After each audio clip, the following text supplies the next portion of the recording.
छोटे बच्चे हैं, सबको सीख लेनी चाहिए। इतना छोटा बच्चा इस तरह से बात करता है, तो हम सभी अपने अपने बच्चों को इसी तरह से बनाने का प्रयास करें। अब हमारे बीच में विशिष्ट अतिथि के रूप में हमारे बीच में मौजूद हैं बीपी बौद्ध जी, राष्ट्रीय महासचिव मिशन जय भीम। मैं इनको सादर आमंत्रित करता हूं, आप आए और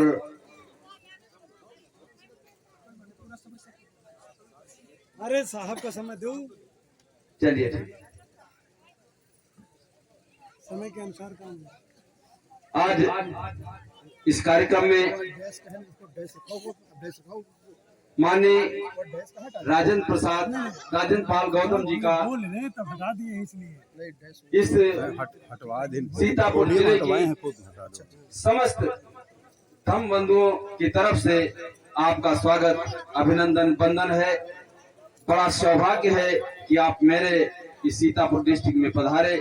आपको कोटि कोटि नमन, वंदन, अभिनंदन है और मैं आपको सादर आमंत्रित करता हूं कि आप आए और इस समाज को नई दिशा, नई गति देने का काम करेंगे। सर आइए, मानिए।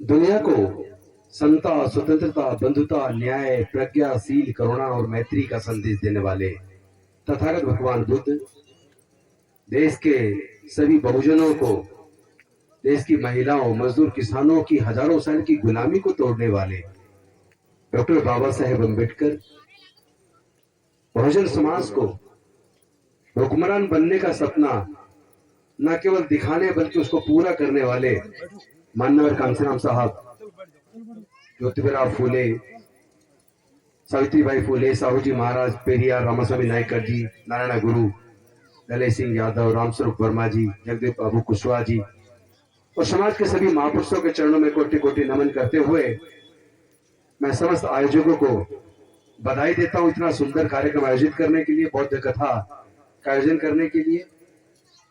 इस बौद्ध कथा के अवसर पर पहले तो पता चलना चाहिए कि बुद्ध का एक्चुअल संदेश क्या है।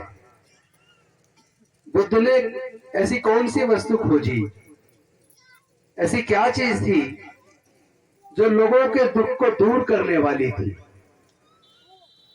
तथागत बुद्ध को कौन सा ज्ञान प्राप्त हुआ था। तथागत बुद्ध के को जो 4 आर्य सत्य उन्होंने कहे, संसार में दुख है, दुख का कारण है, कारण का निवारण है और निवारण का उपाय है। यानी संसार में अगर दुख है तो दुख का कोई कारण भी है, और अगर दुख का कोई कारण है तो कारण का निवारण भी है, तो निवारण के कुछ उपाय हैं। दुख होता क्यों है, दुख के कारण कौन से हैं? राग, द्वेष, लोभ, मोह, अहंकार, ये सब दुख के कारण है। किसी दूसरे व्यक्ति की खुशी को देखकर दुखी हो जाना, ये दुख का कारण है। पड़ोसी के घर में नई गाड़ी आ गई, आपके पास नहीं है, आपकी उसकी आने वाली गाड़ी को देखकर दुखी हो गए।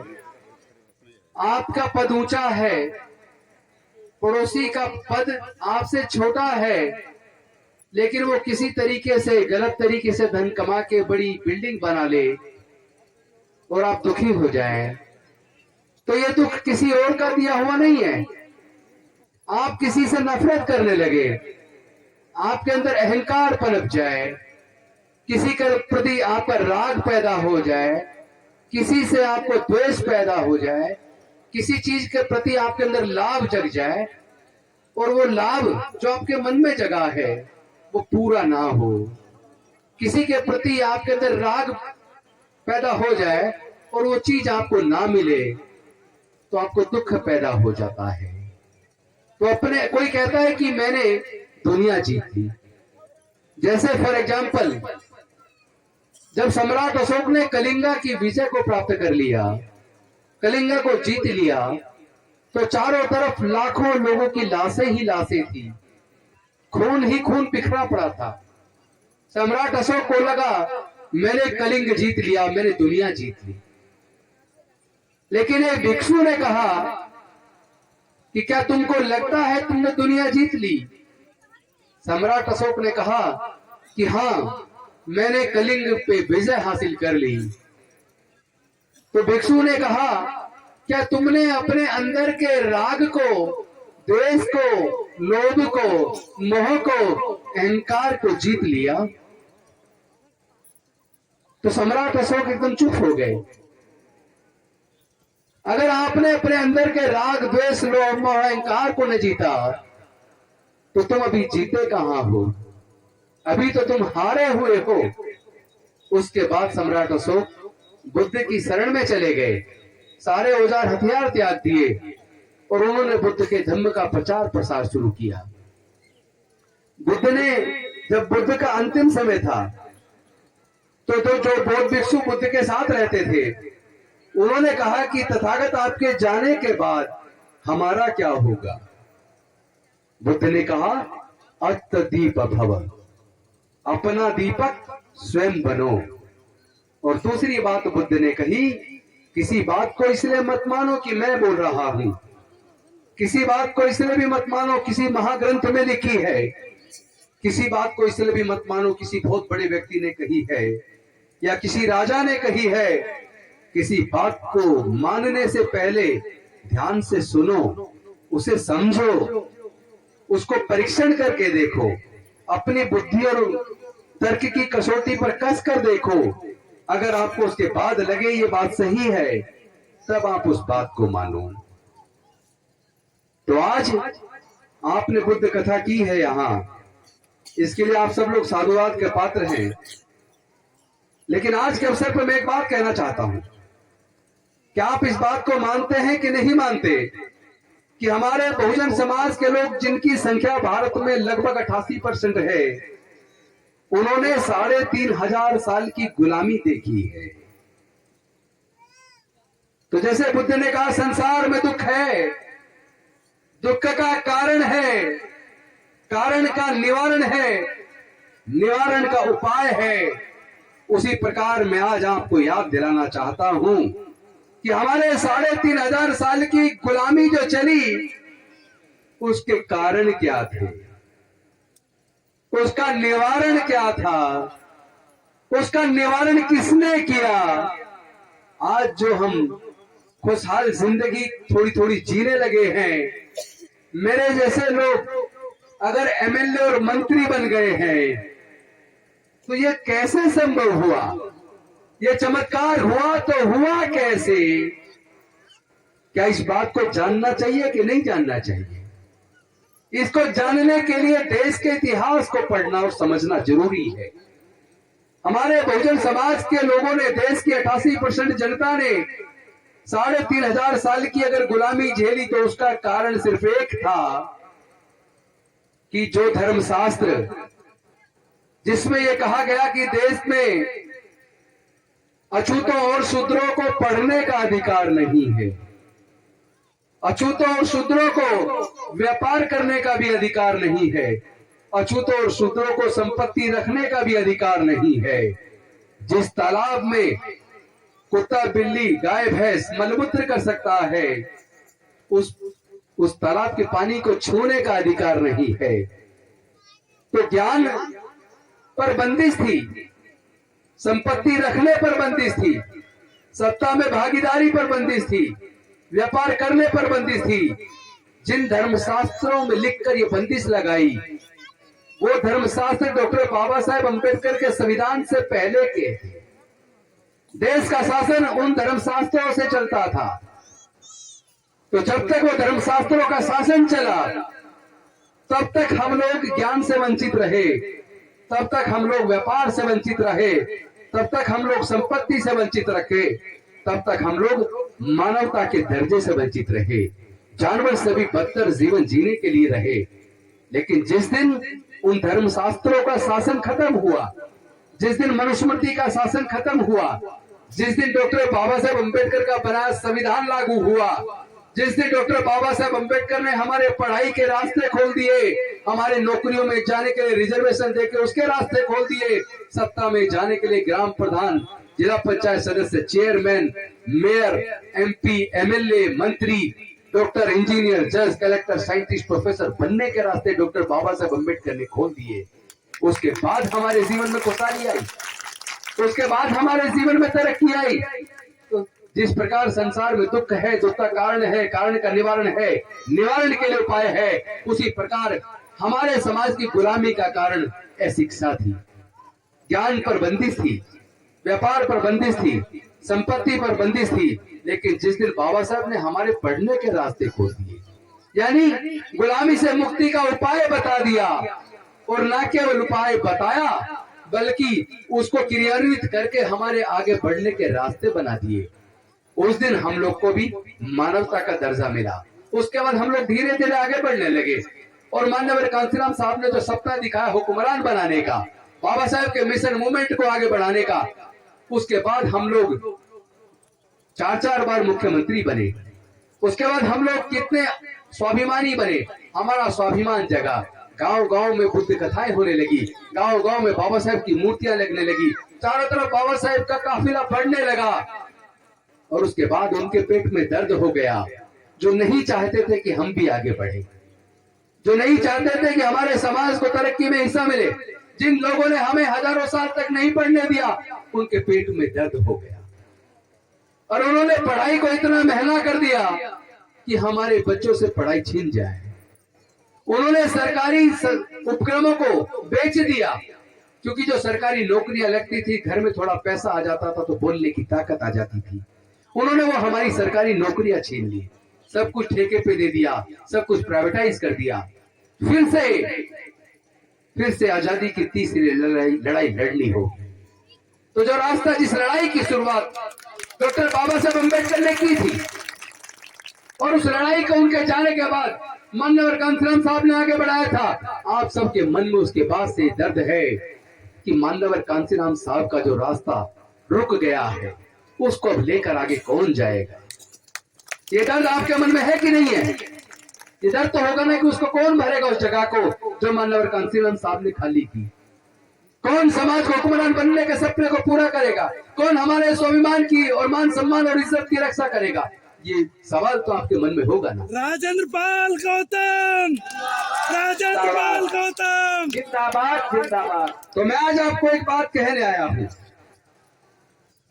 मैं अगर एमएलए बना, मंत्री बना दिल्ली के अंदर, तो वो केवल मेरी काबिलियत न थी, वो डॉक्टर बाबा साहब अम्बेडकर की कुर्बानी की वजह से हुआ।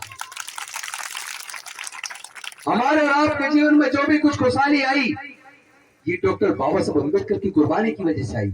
डॉक्टर बाबा साहब अम्बेडकर ने अपने छोटे छोटे 4 बच्चे गंवा दिए, जवानी में अपनी पत्नी माता रमाबाई को गंवा दिया, अपना पूरा जीवन जलाकर उन्होंने हमारे जीवन में प्रकाश पैदा किया, हमारे आगे बढ़ने के रास्ते बनाए। तो मैंने मंत्री पद से इस्तीफा इसलिए दिया क्योंकि बाबा साहब ने तो हमारे लोगों को संसद में, विधानसभाओं में, ग्राम पंचायत में, जिला परिषद में भेजा, लेकिन जिन नेताओं को वहां भेजा वो गूंगे बहरे बनकर बैठ गए। वो वहां जाने के बाद समाज की आवाज नहीं बन रहे, वो समाज की लड़ाई को नहीं लड़ते। उनके रहते हुए तो सब कुछ छिन गया, जो बाबा साहब देकर गए थे 70% छिन गया, हमारे चुप्पी साधे रहे। और जो लोग नौकरी में आ गए, जो डॉक्टर, इंजीनियर, जज, कलेक्टर, साइंटिस्ट, प्रोफेसर बन गए, वो अपने परिवार तक सीमित हो गए। उन्होंने समाज को आगे बढ़ाने के लिए काम नहीं किया, उन्होंने समाज के दर्द को कम करने के लिए काम नहीं किया, उन्होंने समाज की लड़ाई को आगे बढ़ाने के लिए काम नहीं किया। मैंने ये मंत्री पद से इस्तीफा इसलिए दिया ताकि मैं डॉक्टर बाबा साहब अम्बेडकर के सपने को, माननीय कांसीराम साहब के मिशन मूवमेंट को आगे बढ़ा सकूं। राजेंद्र पाल गौतम, जिंदाबाद, जिंदाबाद। राजेंद्र पाल गौतम। लेकिन मेरा आपसे एक निवेदन है, मेरा आपसे एक निवेदन है, आप हम जैसे नेताओं के गले में माला डालनी बंद करो। मैं देख रहा था कुछ लोग पैर छू रहे, पैर छूना बंद करो, ये गुलामी की निशानी है। मन में से गुलामी को निकाल दो। किसी भी नेता के पैर छूने की जरूरत नहीं है। किसी को ये आप माला खरीद के लाए हो, आपने 1500 रुपए मालाओं में खर्च किए होंगे, इस पैसे को बचाइए, माला मत खरीदिए, इस पैसे को जोड़िए, समाज के मूवमेंट को लड़ने में काम आएगा। आप साथ दीजिए, हम इस लड़ाई को लड़ेंगे और जीतेंगे। लेकिन इसके लिए सबसे बड़ी जो बाधा है, हमारे समाज में जो छोटी छोटी जातियां बन गई हैं। अरे जाति की वजह से हमारा उत्पीड़न होता है और हम खुद भी जाति को जिंदा रखते हैं, आपस में रोटी बेटी का रिश्ता नहीं करते। जब हम आपस में जातिवाद खत्म करने को तैयार नहीं है, तो क्या देश से जातिवाद खत्म हो जाएगा? क्या जो रोज रोज हमारे समाज के साथ जाति की वजह से उत्पीड़न होता है, अगर हम जातियों को जिंदा रखेंगे तो क्या जाति की वजह से होने वाला उत्पीड़न खत्म हो जाएगा? तो पहले कम से कम आपस की इस खाई को तो पाट लो, कम से कम आपस में तो रोटी बेटी का रिश्ता करो, कम से कम आपस में तो इस जातिवाद को खत्म करो। जब तक ये जातिवाद जिंदा रहेगा, हमारी तरक्की हो नहीं सकती। हम दोबारा से गुलामी की तरफ लौट रहे हैं। मैं आपसे पूछना चाहता हूं, क्या आप अपने बच्चों को फिर से गुलाम देखना चाहते हो? क्या नहीं देखना चाहते ना? तो इस लड़ाई को लड़ना होगा, जिस लड़ाई को डॉक्टर बाबा साहब अम्बेडकर ने अपने 4 बच्चे और पत्नी को गंवाकर अपने पूरे जीवन को जलाकर आगे बढ़ाया था, उस लड़ाई को आगे बढ़ाने के लिए माननीय कांशीराम साहब ने अपनी नौकरी छोड़ी, परिवार छोड़ा, पूरा जीवन हमारे लिए दिया। अब हमें भी कुर्बानी के लिए तैयार होना पड़ेगा। उस लड़ाई को आगे बढ़ाने के लिए हमें भी अपने जीवन को जलाकर अपने आने वाले बच्चे को भविष्य में उजियारा पैदा करना होगा।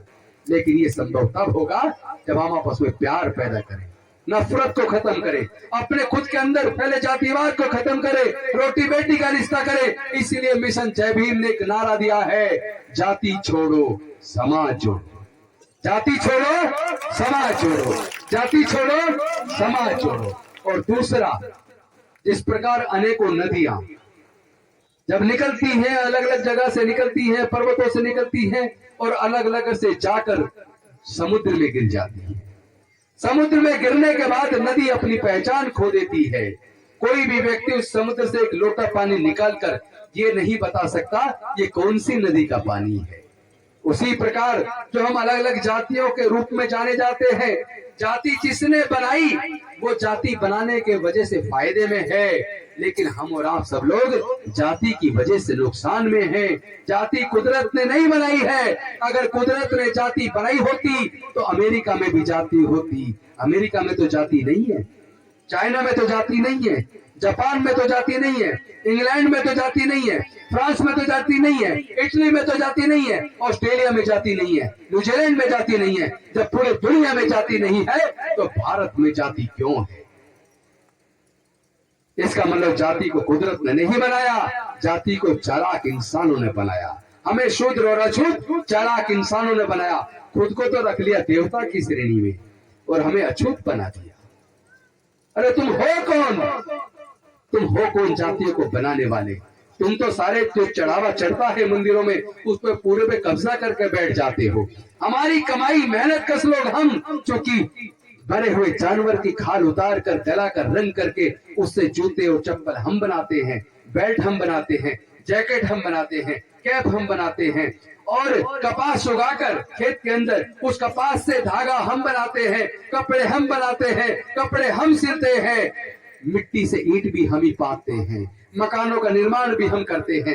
ये जो रोड बनते हैं, अस्पताल बनते हैं, स्कूल बनते हैं, कॉलेज बनते हैं, हाईवे बनते हैं, इनका निर्माण भी मजदूर के तौर पर हमारे समाज के लोग करते हैं। हम तो काबिलियत, हमारे खून में काबिलियत है, हमारे खून में ईमानदारी है, हमारे खून में देशभक्ति है। हम भारत से प्यार करते हैं, लेकिन ये प्यार पूरा उस दिन होगा जिस दिन डॉक्टर बाबा साहब अम्बेडकर का सपना भारत को बौद्धमय बनाने का।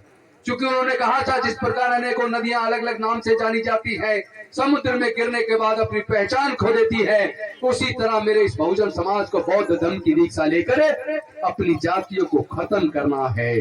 उसके बाद हम सब लोग बौद्ध कहलाएंगे और बौद्ध के अंदर कोई जाति नहीं है।